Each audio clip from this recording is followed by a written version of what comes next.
Good morning, dear students. My name is Ferhan Mazher, and the subject today we are studying is Cambridge O Levels Physics 5054. And we are working on the space physics, and this is the second book. Basically, the plan is that we will study this chapter from two different books, and from two different books we will prepare this chapter. So this is one of the books, and the chapter we are studying is Stars and Galaxies. And in this video, we are going to talk about the small stars and the giant stars. So let's start our video. So small stars, depending on their color, small stars of low brightness are called white, red, and black dwarfs. Red dwarfs are uh, bigger than the planet Jupiter, but smaller than the medium-sized star. The sun, they glow faintly with less than 5% of the sun's brightness. No red dwarf can be seen with the naked eye, not even the nearest star to the sun, the red dwarf Proxima Centauri. White dwarfs are the last stage in the life of a medium-sized star, although they are even smaller than red dwarfs. They contain the same amount of matter as the sun.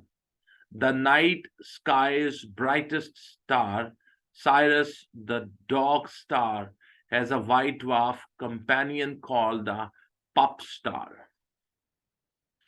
The star 40 Eridani is really three dwarf stars, a white dwarf and a red dwarf circling a small orange star, which can just be seen with the naked eye.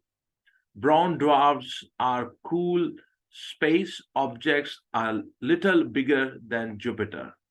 Brown dwarfs formed in the same way as other stars, but were not big enough to start shining properly. They just glow very faintly with the heat left over from their formation. Black dwarfs are very small, cold, dead stars.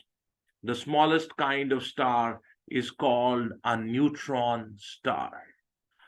Black dwarfs are stars that were either not big enough to start shining or they have burned up all their nuclear fuel and stopped glowing. Giant stars are 10 to 100 times as big as the sun and 10 to 1,000 times as bright. Red giants are stars that have swollen 10 to 100 times their sizes, so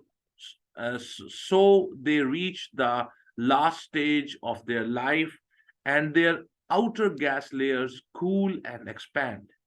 Giant stars have burnt all their hydrogen and so burn helium. Fusing means joining helium atoms to make carbon. The biggest stars continue to swell after they become red giants. They then grow into super giants. Supergiant stars are up to 500 times as big as the sun, with absolute magnitudes of -5 to -10 C star brightness. Pressure in the heart of the supergiant is enough to fuse carbon atoms together to make iron. All the iron in the universe was made in the heart of supergiant stars. There is a limit to the brightness of the supergiants, so they can be used as distance markers by comparing how bright they look to how bright they are. Supergiant stars eventually collapse and explode as supernova. The constellation Cygnus, the swan, contains a group of giant blue stars, including one of the brightest known, almost 100 times as big as the sun. So these are the giant stars and these are the small stars. I hope you will learn from this video. We are working on a series of videos in which we are learning about the stars and their life.